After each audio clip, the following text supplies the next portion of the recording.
आपका हमारे अपने YouTube चैनल आयत ऑनलाइन क्लासेज में। आज से लेकर 30 जून तक हम जितने भी वीडियोस बनाएंगे वो वीडियोस उन स्टूडेंट्स के लिए हैं जिनका मैथ का पेपर 30 जून को है। आज हम स्टार्ट करते हैं चैप्टर नंबर 5 समांतर श्रेणी, जिसको हम इंग्लिश में कहते हैं अरिथमेटिक प्रोग्रेशन, और इसको हम शॉर्ट में लिखेंगे A डॉट P। तो A डॉट P का मतलब होता है अरिथमेटिक प्रोग्रेशन, जिसको हम हिंदी में कहेंगे समांतर श्रेणी। तो इस चैप्टर का ज्यादा बेसिक ना पढ़ते हुए बस 2-3 पॉइंट पढ़ लेते हैं और उसके बाद में हम सीधे हमारे जो चैप्टर यानी एक्सरसाइज के जो क्वेश्चंस है वो हम स्टार्ट करेंगे। तो समांतर श्रेणी क्या है और कब समांतर श्रेणी होती है और कब नहीं होती है। तो समांतर श्रेणी कब होगी, जब हमारी जो संख्याएं हमें दी हुई हो क्वेश्चन के अंदर, यदि उनके बीच का जो कॉमन डिफरेंस है या फिर हम कह सकते हैं उनके बीच का जो गैप है यानी अंतर है वो अगर इक्वल आ जाता है यानी सेम आता है, तब तो आपकी वह संख्याएं एपी होगी, अदरवाइज नहीं होगी। फॉर एग्जांपल आपके पास कोई क्वेश्चन है 4, 7, 10, 13, 16। तो यहाँ पर हम देख सकते हैं कि जितनी भी हमारे पास ये संख्याएं हैं, इन संख्याओं के बीच का गैप जो है वो हमारे पास है 3 का। इनके बीच में हमारे पास है 3 का गैप, और इनके बीच में भी हमारे पास 3 का गैप है, और इनके बीच में भी हमारे पास 3 का गैप है, और इन संख्याओं के बीच में भी हमारे पास 3 का गैप है। यदि इनके बीच का यानी अंतर जो गैप है अगर इक्वल आ जाता है तो वह हमारी एपी होगी। अगर इनके बीच का गैप अगर इक्वल नहीं आ रहा है तो वह हमारी एपी नहीं होगी। और इस गैप को यानी इस अंतर को हम कहते हैं सार्वय अंतर, जिसको हम इंग्लिश में कहेंगे कॉमन डिफरेंस।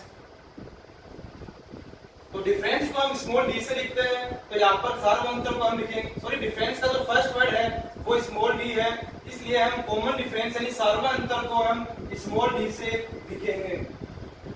ओके स्टूडेंट्स, तो अब हमारे पास जो समांतर श्रेणी होती है वो होती है A1, A2, A3, A4 dash dash dash AN। तो यहाँ पर हमारे पास जो ये A1 है इसको हम कहते हैं फर्स्ट टर्म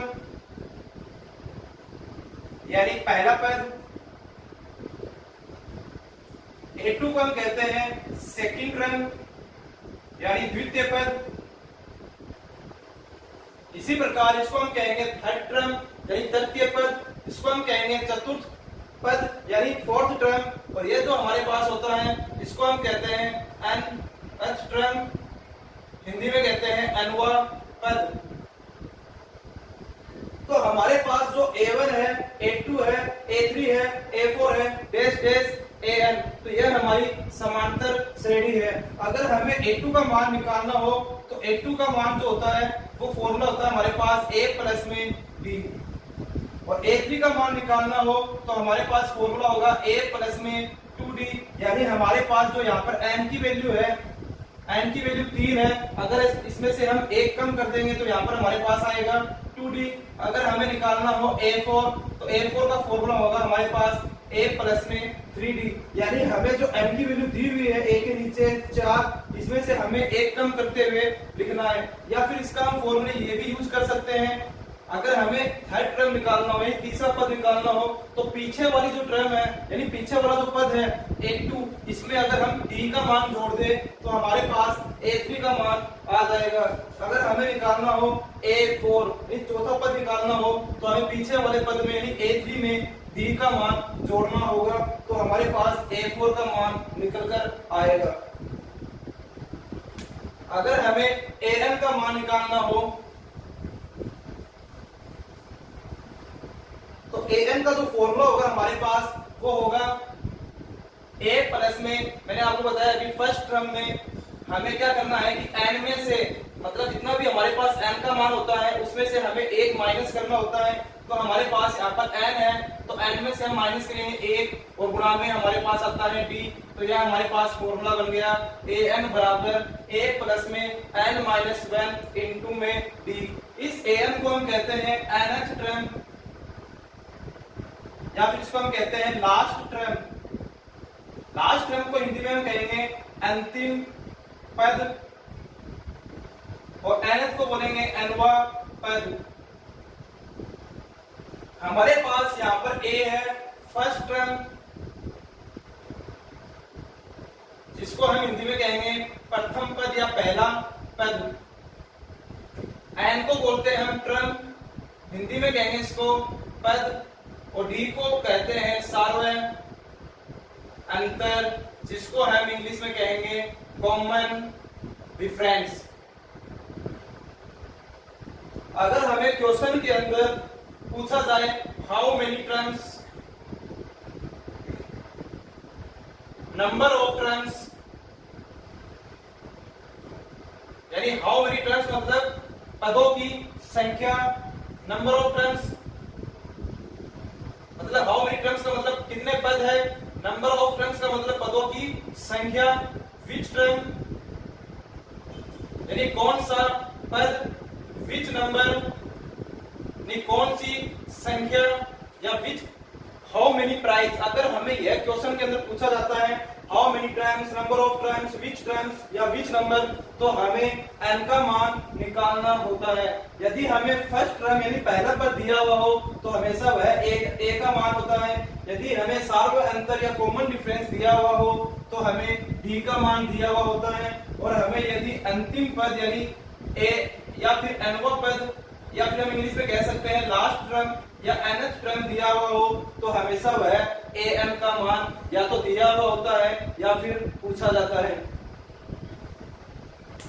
आपकी जो एपी है वो या तो असेंडिंग ऑर्डर में होगी यानी आरोही क्रम में होगी, या फिर आपकी डिसेंडिंग ऑर्डर यानी अवरोही क्रम में हो सकती है। अगर आपके पास जो आपकी एपी है वो असेंडिंग ऑर्डर यानी आरोही क्रम या फिर हम कह सकते हैं बढ़ते हुए क्रम में होगी तो आपका जो कॉमन डिफरेंस है यानी डी का मान है वो हमेशा पॉजिटिव आएगा यानी प्लस में आता है। यदि आपकी एपी अवरोही क्रम यानी डिसेंडिंग ऑर्डर में होगी या फिर हम कह सकते हैं घटते हुए क्रम में हो तो आपके पास जो डी का मान है वो हमेशा नेगेटिव आएगा। फॉर एग्जाम्पल आपके पास जैसे क्वेश्चन है 2, 5, 8, 11, तो यहाँ पर हम देख सकते हैं हमारे पास जो ये एपी है वो आरोही क्रम में यानी असेंडिंग ऑर्डर में है। तो हमारे पास यदि हमें डी का मान निकालना हो तो डी का मान हम कैसे निकालेंगे, आगे वाले पद में यदि आगे वाली टर्म्स के अंदर हम पीछे वाली टर्म का मान यदि माइनस कर दे तो हमें डी का मान प्राप्त होता है। तो हम क्या करेंगे 5 में से यानी 5 है हमारे पास आगे वाली टर्म, उसमें हम पीछे वाली टर्म यानी 2 को हम माइनस कर दे तो हमारे पास यहाँ पर आ रहा है 3। इसी प्रकार यहाँ पर अगर 8 में से 5 माइनस कर दे तो भी हमारे पास 3 आ रहा है प्लस में। 11 में से यदि हम 8 माइनस कर दे तो भी हमारे पास डी का मान प्लस में आ रहा है। यदि आपके पास एपी इस प्रकार हो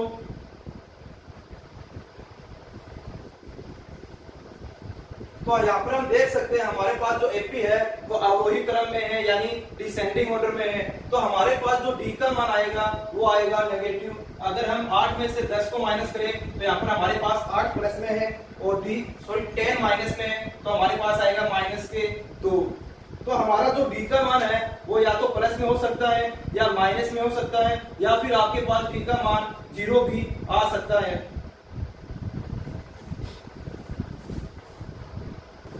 तो स्टूडेंट्स अब हम बात करते हैं हमारी जो एक्सरसाइज यानी प्रश्नावली है 5.1 उसमें हमारे पास किस प्रकार के क्वेश्चंस आते हैं, किस प्रकार के क्वेश्चन पूछे जाते हैं। तो हमारा पहला क्वेश्चन है हमें एपी दी हुई है 2, 5, 8, 11 डेस डेस और हमें क्वेश्चन पूछ सकता है कि यह जो एपी है क्या यह एपी है या नहीं।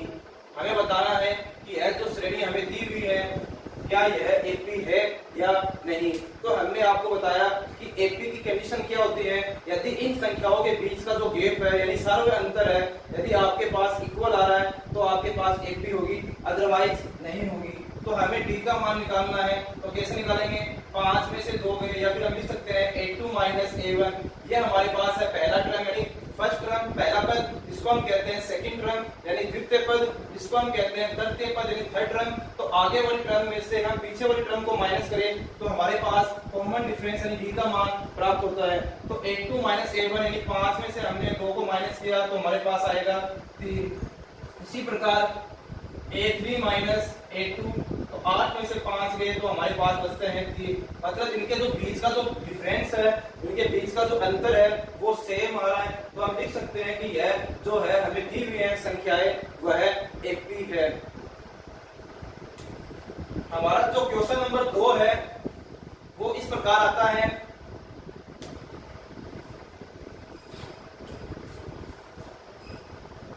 तो हमारा क्वेश्चन नंबर 2 है तो इस प्रकार आता है 0, -3, -6, -9। तो हमें क्वेश्चन किस हिसाब से आता है 0, -3, -6, -9 एपी का सार्व अंतर ज्ञात कीजिए तथा उनके अगले 4 पद भी ज्ञात कीजिए। अगर इंग्लिश में पूछे तो find the common difference of an AP 0, -3, -6, -9 and right next 4 term. तो हमें एक एपी दी हुई है क्वेश्चन के अंदर, तो हम लिखेंगे गिवन यानी दिया गया है एक एपी दी हुई है 0, -3, -6 और -9।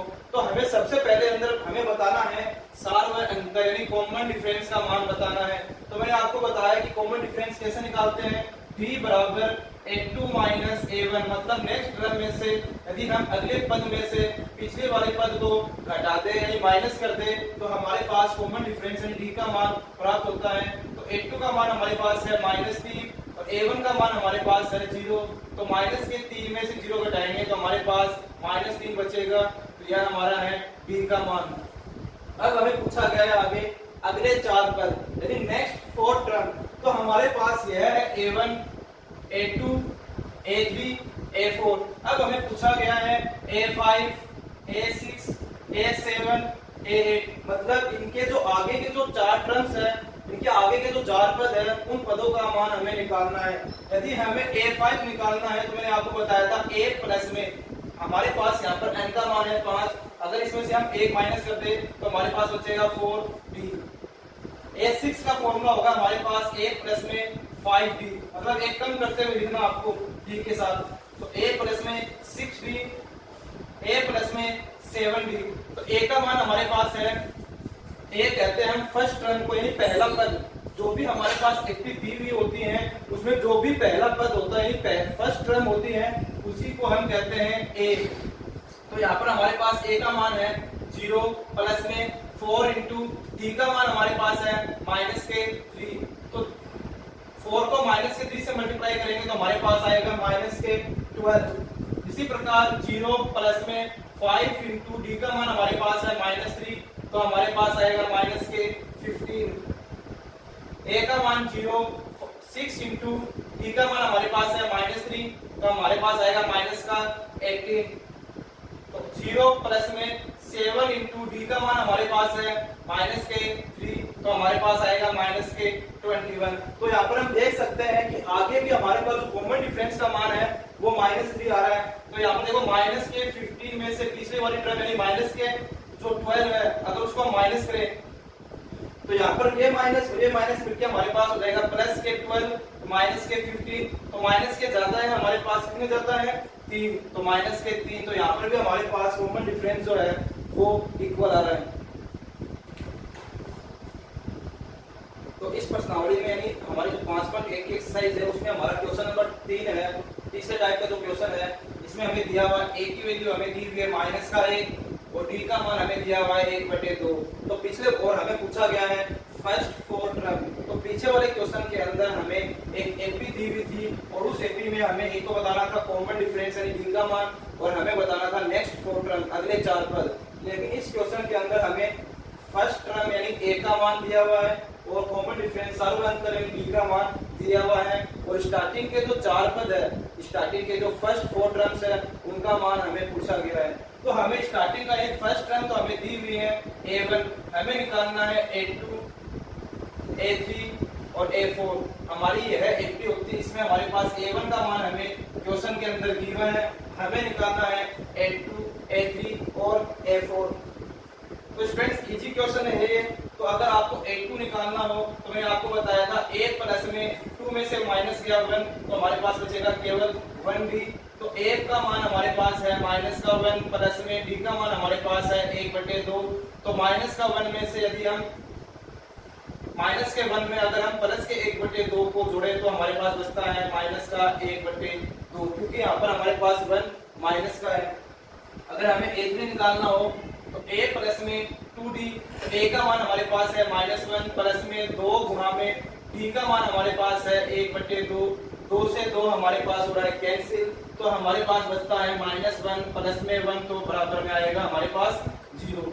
हमें निकालना है a4, तो a प्लस में 3d, a का मान है -1 प्लस में 3 गुणा में d का मान हमारे पास है 1/2, तो माइनस का 1 प्लस में 3/2, यहाँ पर हम लेंगे लघुत्तम, तो हमारा जो एलसीएम आएगा वो आएगा 2, माइनस के 2 प्लस के 3, तो यहाँ पर हमारे पास माइनस की तो 2 है और 3 प्लस में है, तो हमारे पास बचेगा 1/2, यही हमारा फाइनल आंसर है।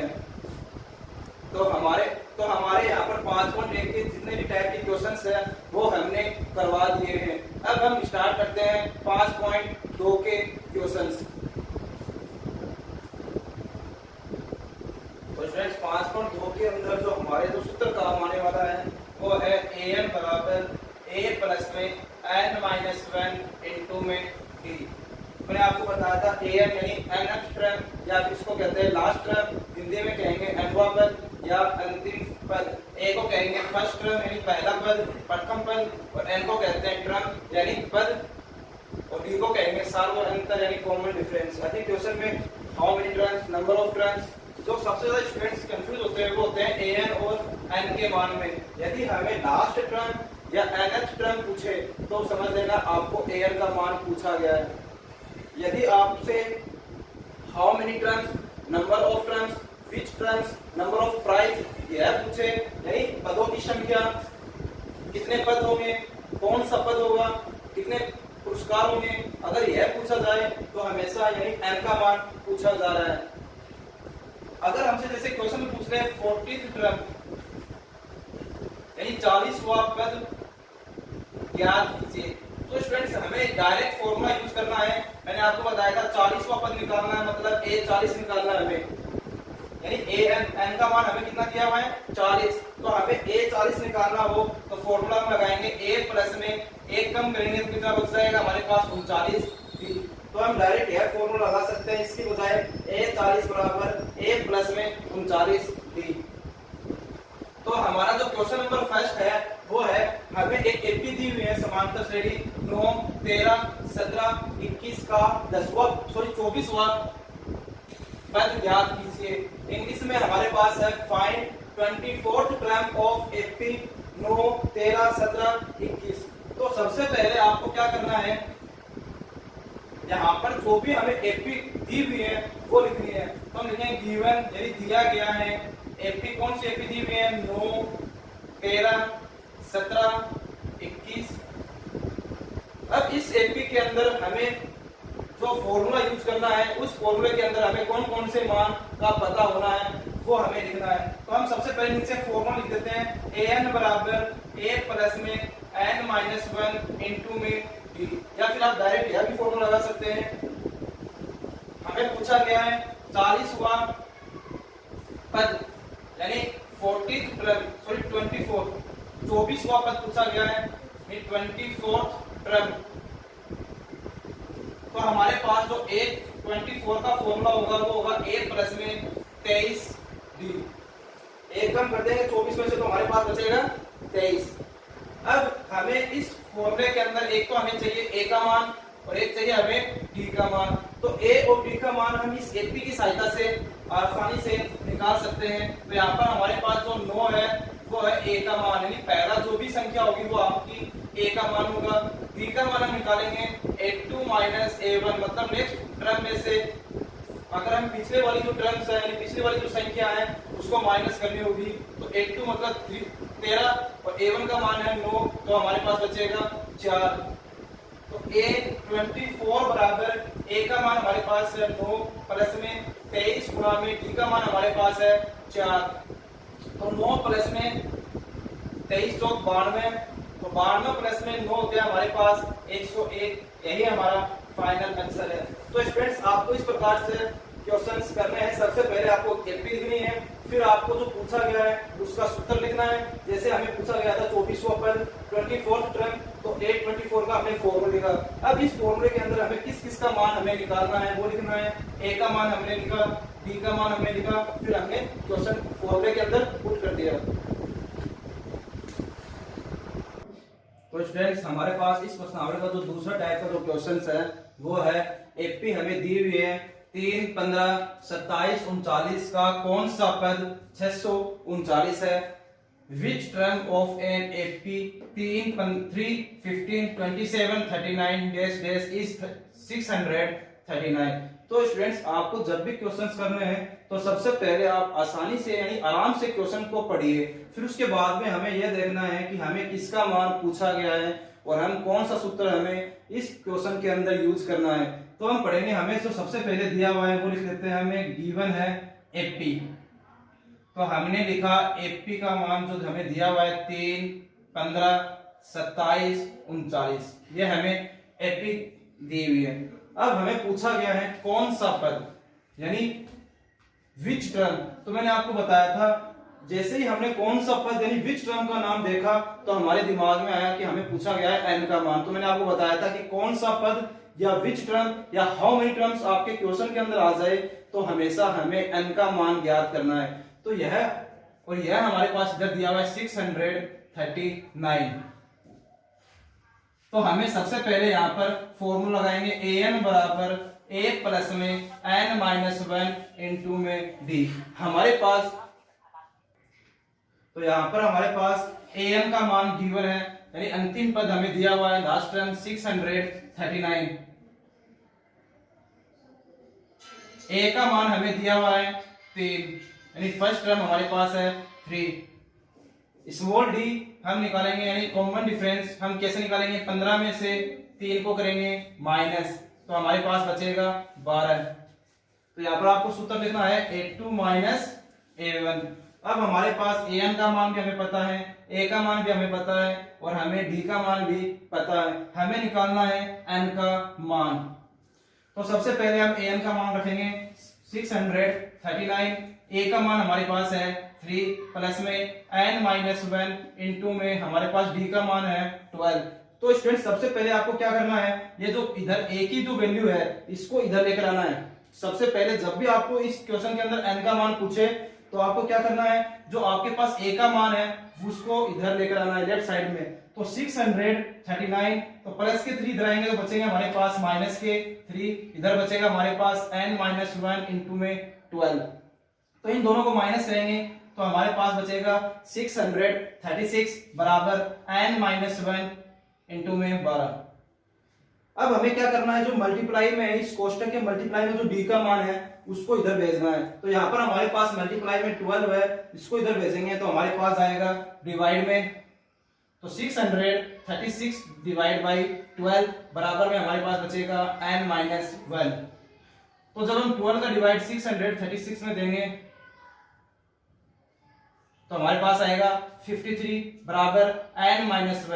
अब हमें निकालना है यहाँ पर n का मान। तो यहाँ पर जो हमारे पास माइनस 1 है इसको हम इधर भेजेंगे तो हमारे पास 53 प्लस में 1 हो जाएगा 54, यानी हमारे पास n का मान आ चुका है 54। तो हमें क्या करना है, सबसे पहले इधर a के मान को भेजना है। यदि माइनस में है तो प्लस में आएगा, यदि प्लस में है तो हमारे पास माइनस में आएगा। फिर उसके बाद में हमें जो मल्टीप्लाई में है d का मान उसको भेजना है डिवाइड में, फिर हमें जो माइनस का 1 है इधर भेजना है प्लस में।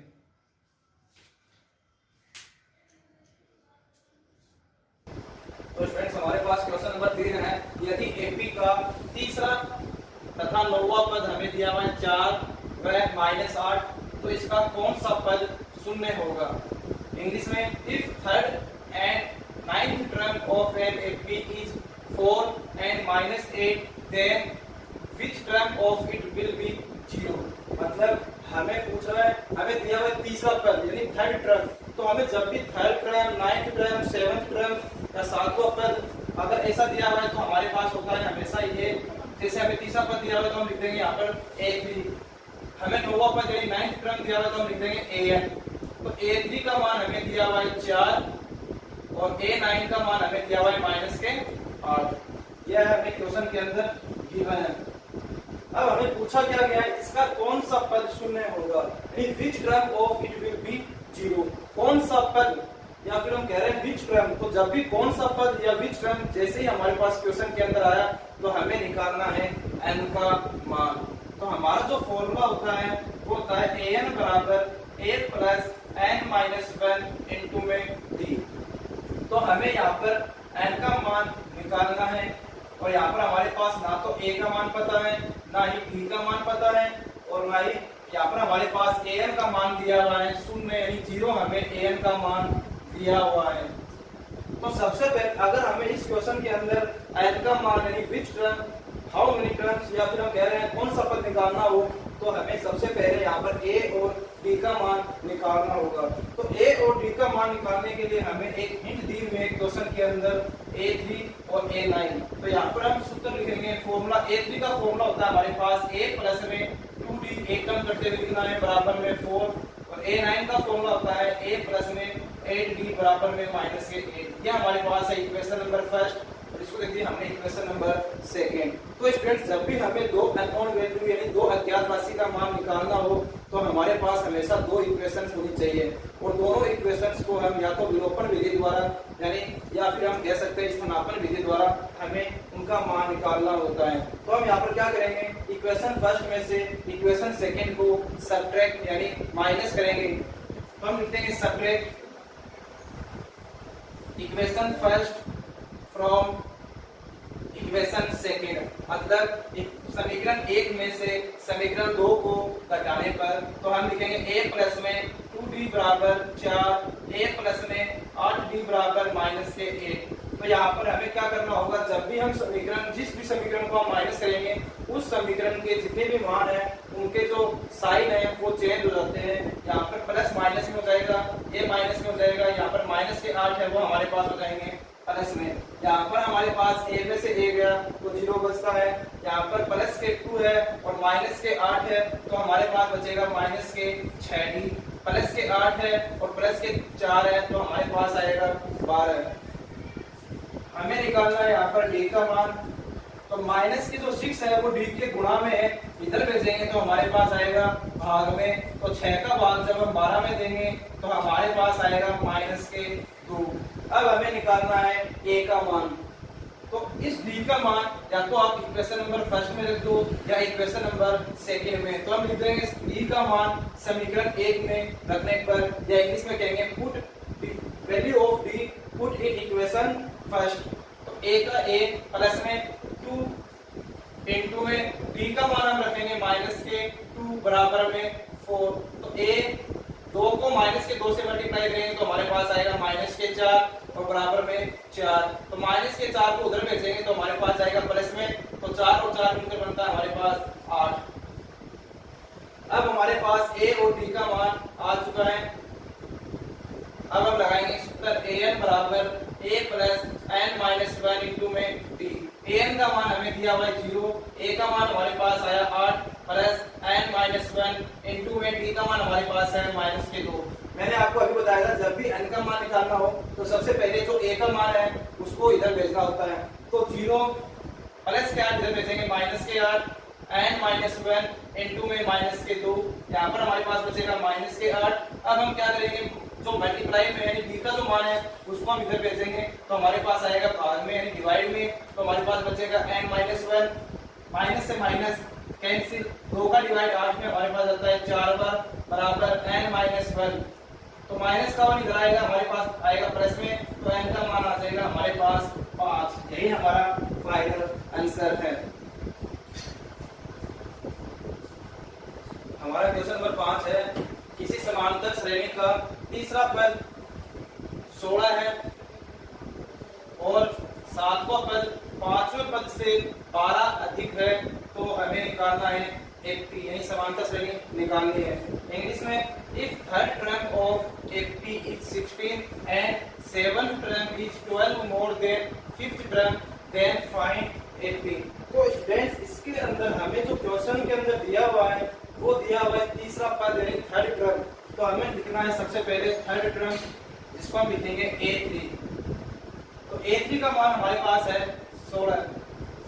दूसरी कंडीशन हमें दी हुई है कि जो सातवां पद है वो पांचवें पद से 12 अधिक है, यानी जो सेवंथ टर्म है वो फिफ्थ टर्म से 12 मोर देन है। मतलब हमारे पास जो A7 का मान है, यानी सातवां पद का जो मान आएगा वो यदि हम पांचवें पद में 12 जोड़ेंगे तभी हमारे पास A7 यानी सातवें पद का मान आएगा। तो हमें कह रहा है कि जो सातवां पद यानी सेवंथ टर्म है वो फिफ्थ टर्म से, मतलब जितना भी फिफ्थ टर्म का मान आएगा उसमें अगर हम 12 प्लस कर दें तभी हमारे पास A7 का मान आएगा। तो हमने लिख दिया सेवंथ टर्म फिफ्थ टर्म से 12 अधिक। अगर कम होता तो हम यहाँ पर लगाते माइनस में। तो हम यहाँ पर लिखेंगे A7 का फॉर्मूला होता है हमारे पास A प्लस में 6D और A5 का फॉर्मूला होता है हमारे पास A प्लस में 4D प्लस में 12। स्टूडेंट्स इसके अंदर हमें निकालना है AP। हमारी AP होती है A1, A2, A3 base base. A1 का फॉर्मूला A1, A2 का होता है हमारे पास A प्लस में D, A3 का फॉर्मूला होता है हमारे पास A प्लस में 2D। तो अगर हमें AP निकालनी है तो इसके लिए हमें सबसे पहले A और B का मान निकालना होगा, तभी हम AP का मान निकाल सकते हैं। हमारे पास यहाँ पर A से A हो रहा है कैंसिल, मतलब इधर इस A को इधर लेकर आएंगे माइनस में, A में से A गया हमारे पास बचेगा 0। तो 6D बराबर 4D प्लस में 12। 4D को हम इधर लेकर आएंगे तो हमारे पास आएगा माइनस में, तो 6D में से 4D गए तो हमारे पास बचेगा 2D बराबर 12। तो D बराबर 12 बटे 2, तो 2 का भाग जब हम 12 में देंगे तो हमारे पास आएगा D का मान 6। अब हमें निकालना है A का मान, और अब हमें एक कंडीशन और दी हुई थी A3 बराबर 16। तो A3 बराबर 16, A3 का मान होता है 70, A प्लस में 2D बराबर 16। तो A प्लस में 2 इंटू D का मान हमारे पास आया है 6 बराबर 16। तो A प्लस में 6 को 2 से मल्टीप्लाई करेंगे तो हमारे पास आएगा 12 बराबर 16। तो A बराबर 12 को उधर भेजेंगे तो माइनस में, तो 16 में से 12 गए तो हमारे पास आएगा 4। हमारे पास B का मान और A का मान आ गया है। अब हम आसानी से AP का मान निकाल सकते हैं। तो हमारे पास जो AP होगी, A1 का मान हमारे पास आया 4। सेकंड टर्म जो है दूसरा पद हम निकालेंगे, A का मान 4 प्लस में D का मान हमारे पास है 6। 4 प्लस में 2 इंटू 6, तो 4 प्लस 6 10, 4 प्लस में 2 को 6 से मल्टीप्लाई किया 12, और 12 को 12 में 4 प्लस करेंगे तो हमारे पास आएगा 16। उसके बाद में आएगा हमारे पास 22, क्योंकि 6 का हमारे पास डिफरेंस है। यही हमारा फाइनल आंसर है। तो स्टूडेंट्स यह इंपॉर्टेंट क्वेश्चन है, यह आपके मेन एग्जाम में आने की चांसेस है, इसलिए आप इसको अच्छी तरीके से कर ले। अगर समझ में नहीं आता है तो आप मुझे व्हाट्सएप नंबर पे मैसेज कर सकते हैं ताकि मैं आपका ज़्यादा से ज़्यादा आपकी हेल्प कर सकूं। हमारा क्वेश्चन नंबर 6 है, 3 अंकों वाली कितनी संख्याएं 7 से विभाज्य है?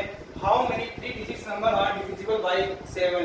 तो आपको यहाँ पर 3 की बजाय क्वेश्चन में 2 भी दे सकता है। 2 अंकों वाली कितनी संख्याएं 7 से विभाज्य है? यह आपका एग्जांपल भी है। How many two digits number are divisible by 7? तो हमें यहाँ पर करना है हाउ मेनी 3 डिजिट्स नंबर। तो हम सबसे पहले हमें उसे बोला है 3 अंकों वाली यानी 3 डिजिट्स नंबर। तो हमारे पास जो 3 डिजिट्स नंबर यानी 3 अंकों वाली जो संख्या स्टार्ट होती है वो हमारे पास होती है 100 से, फिर आता है 101, फिर आता है हमारे पास 102, फिर लास्ट जो टर्म होती है वो हमारे पास होती है 991। तो 1000 में हमारे पास टोटल 4 नंबर आ जाते हैं, 4 अंक आ जाते हैं। तो हम यहाँ पर केवल 499 999 तक लेंगे। यह हो गया हमारे पास 3 अंकों वाली संख्याएं यानी 3 डिजिट्स नंबर।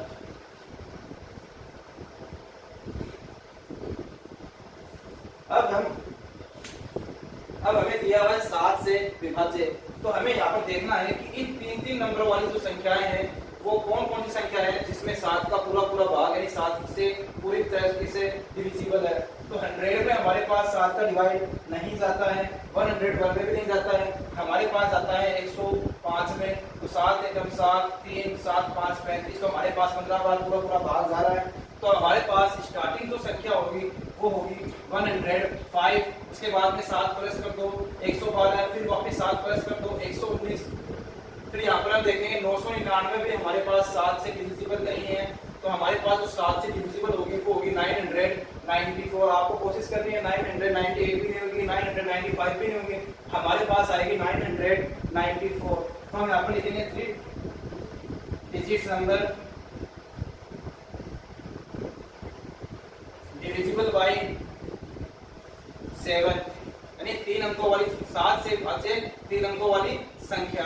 तो यहाँ पर हमारे पास हमें पूछा क्या गया है क्वेश्चन के अंदर, हाउ मेनी पूछ रहा है, हाउ मेनी नंबर्स पूछ रहा है, यानी पदों की संख्या पूछ रहा है।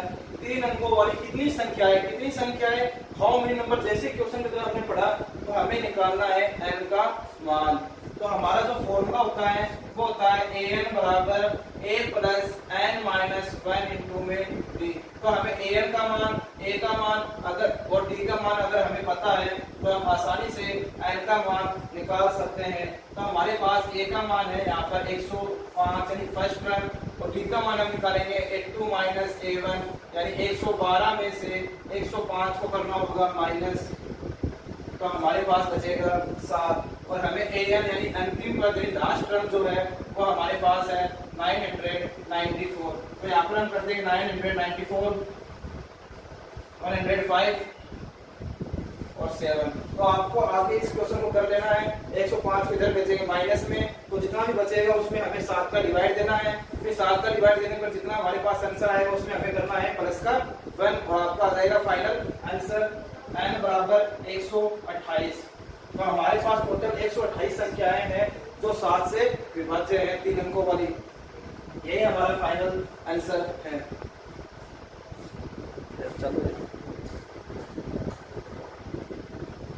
हमारा क्वेश्चन नंबर 7 है, एपी दी हुई हमें 10, 7, 4 डेश माइनस के 62 के अंतिम पद से 11वां पद ज्ञात कीजिए। इंग्लिश में है find the 11th term from the last of AP 10, 7, 4 minus के 62। तो क्वेश्चन नंबर 7, क्वेश्चन नंबर 8 और एक आपके एग्जाम्पल है, वो तीनों क्वेश्चन आपको इसी प्रकार से करने हैं। ये जो हम क्वेश्चन नंबर 7 करवा रहे हैं उसी प्रकार आपको क्वेश्चन नंबर 8 और एक आपकी एग्जाम्पल भी है उसको भी इसी तरीके से करने हैं। ये 3 क्वेश्चन आपके इस प्रश्नावली के अंदर अलग प्रकार से होंगे। तो हमारे पास जो एपी दी हुई है वो हम लिखेंगे सबसे पहले एपी क्या दी हुई है हमें, गिवन एपी 10, 7, 4 माइनस के 62। तो यहाँ पर हम देख सकते हैं हमारे पास जो एपी है वो डिसेंडिंग ऑर्डर में है, यानी अवरोही क्रम में, घटते हुए क्रम में है। तो हमारे पास जो कॉमन डिफरेंस है डी का मान है वो माइनस में आएगा। तो हम सबसे पहले लिखेंगे a बराबर हमारे पास है 10, b बराबर a2 माइनस a1 यानी 7 माइनस 10। तो प्लस के तो 7 हमारे पास है और 10 माइनस के हैं, तो हमारे पास बचेगा माइनस के 3। अब हमें पूछा गया है अंतिम पद से 11वां पद यानी 11th term from the last. तो जब भी इस टाइप का जो क्वेश्चन आ जाए अंतिम पद से 11वां पद, 40वां पद, 28वां पद, तो हमें जो फॉर्मूला यूज करना है वो यूज करना है an minus r minus 1 into में d। ये आपको फॉर्मूला यूज करना है। तो an का जो मान हमारे पास है वो है माइनस के 62।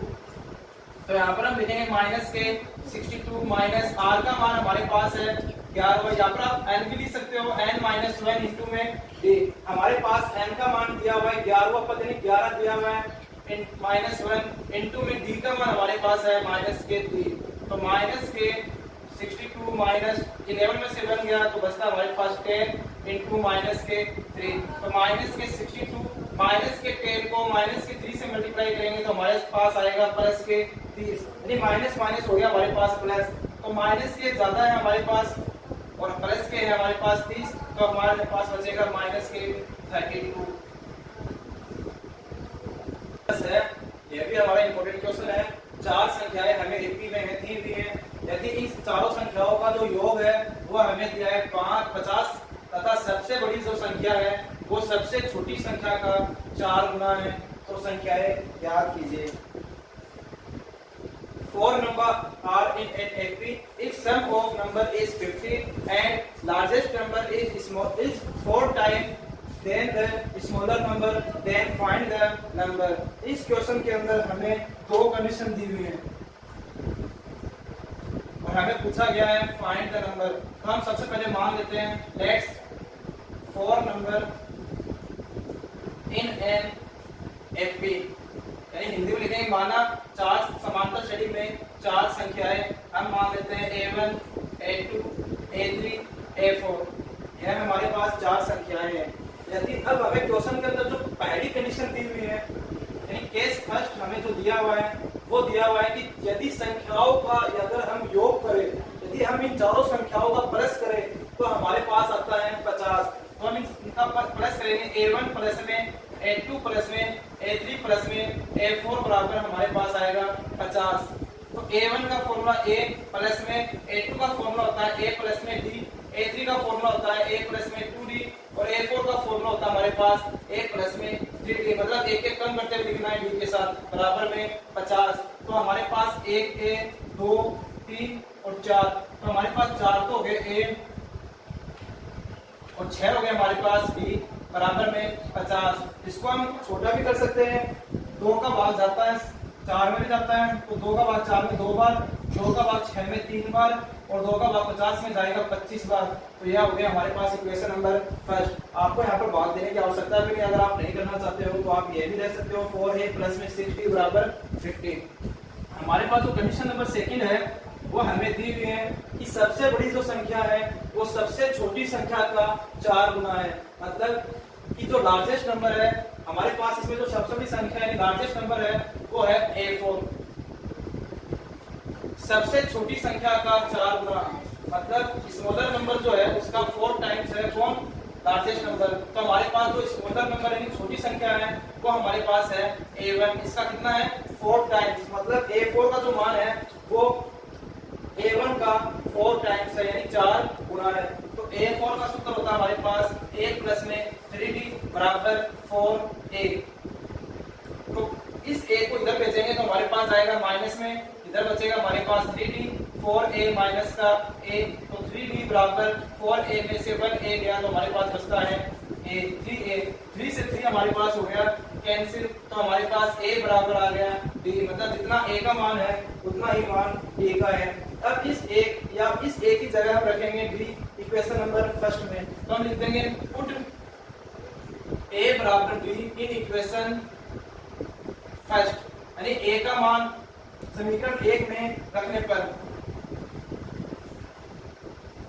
तो यहाँ पर हमारे पास इक्वेशन फर्स्ट क्या है 2A प्लस में 3D बराबर 25। तो 2 इंटू में A प्लस में 3 इंटू D की जगह हम रखेंगे A, तो यहाँ पर हम लिख देंगे A बराबर 25।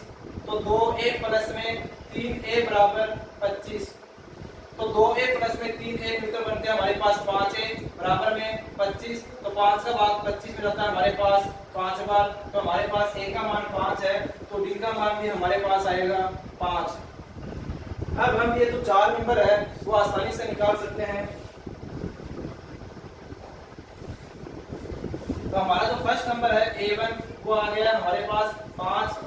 जो सेकंड नंबर है दूसरी संख्या है उसका सूत्र होगा A प्लस में D, यानी A का मान हमारे पास है 5 और D का मान भी हमारे पास है 5, तो हमारे पास आएगा 10। A3 का मान मतलब जो हमारे पास जो तीसरी संख्या है थर्ड नंबर है वो A प्लस में 2D आएगा 15। चौथा नंबर यानी फोर्थ टर्म आएगी हमारे पास 28, 5 का डिफरेंस है। तो हमारे पास यह जो 4 नंबर है वो आ गए। अब इसको हम चेक भी कर सकते हैं 5, 10, 15, 15, 15, 30, 30 और 20, 50। यदि हम इन चारों संख्याओं को जोड़ देते हैं तो हमारे पास 50 आ रहा है। और हमारे पास जो लार्जेस्ट नंबर यानी फोर्थ नंबर है 20, वो इस A1 का ही स्मॉलर नंबर है 5 का कितना टाइम्स है 4 टाइम्स। 5 को 4 से मल्टीप्लाई करेंगे तो हमारे पास आता है 20। तो हमारा एक एग्जांपल है 5.2 का उदाहरण नंबर 11। इंपॉर्टेंट क्वेश्चन है, आने के चांसेस है। 10 और 250 के बीच में 4 के कितने गुणज है? How many numbers of multiplying how number multiplying of 4 between 10 and 50। मतलब 10 और 250 के बीच में हमारे पास 4 के कितने गुणज है। मतलब 10 से लेकर 250 तक हमें संख्याएं दी हुई है। तो हमें एपी जो होगी, हमें इस प्रकार एपी लिखेंगे 10, 11, 12, 13, 250। यह एक हमें एपी दी हुई है। अब इस एपी के अंदर हमें क्वेश्चन के अंदर बोला है उसने 4 का गुणज, तो क्या 10 में 4 का गुणज है? नहीं है। 11 भी 4 का गुणज नहीं है। 12 4 का गुणज है। 4 3 12 यानी 4 3 12। तो हमारी जो एपी स्टार्ट होगी वो स्टार्ट होगी 12 से, फिर हम 4 का डिफरेंस यानी 4 4 प्लस करके जाएंगे 16, फिर आएगा हमारे पास 20। अब हम देखेंगे 250 में 4 का भाग नहीं जाता है, तो 250 भी नहीं होगा 4 का गुणज। 249 है 249 भी नहीं होगा, हमारे पास होगा 248। यहाँ पर हम लिखेंगे मल्टीप्ली ऑफ 4, 4 का गुणज। तो यहाँ पर हमारे पास a का मान है 12, b का मान हमारे पास है 16 minus 12 is equal to 4। an यानी लास्ट टर्म यानी अंतिम पद हमें दिया हुआ है 248। हमें उसने पूछा है कितने, मैंने आपको बताया था कितने नंबर, कितने गुणज आ गया यहाँ पर, हाउ मेनी नंबर्स। अगर पूछा जाए तो हमेशा हमें n का मान ही निकालना होता है। तो हमारा फॉर्मूला लगेगा an बराबर a प्लस में n माइनस 1 इंटू में d। an का मान हमारे पास है 248, a का मान है 12, n का मान निकालना है और d का मान हमें दिया हुआ है 4। तो स्टूडेंट इस क्वेश्चन को आप आगे कर लेना। यहाँ पर 12 माइनस में आएगा, फिर 4 का डिवाइड देंगे, फिर हमें यहाँ पर माइनस एक इधर भेजेंगे, प्लस में जाएगा, हमारे पास n का मान आ जाएगा। तो स्टूडेंट्स इस वीडियो के लिए बस इतना ही। कल हम पढ़ेंगे 5.3 के क्वेश्चंस और उसके उदाहरण, और हमारी जो विविध प्रश्न वाला है मिसलेनियस उसके क्वेश्चंस पढ़ेंगे। अगर आपको जो मेरा पढ़ाया हुआ आज जितना भी मैंने पढ़ाया है या फिर जो मैंने क्वेश्चन छोड़े हैं जो मैंने नहीं करवाए हैं, उन क्वेश्चन में अगर कहीं पर भी दिक्कत हो तो मेरे व्हाट्सएप नंबर दिए हुए हैं, उस नंबर पर आप मुझे मैसेज करके बता सकते हैं। अगर आपको कोई और चैप्टर पढ़ना है, इसके बाद में जो भी चैप्टर पढ़ना है उस चैप्टर के बारे में बता सकते हैं। और अगर वीडियो अच्छा लगे तो लाइक कीजिए, शेयर कीजिए और सब्सक्राइब कीजिए, साथ ही बेल आइकन को प्रेस कीजिए ताकि मेरे द्वारा बनाए गए जितने भी वीडियोज हैं उन वीडियोज को आप सबसे पहले देख सकें।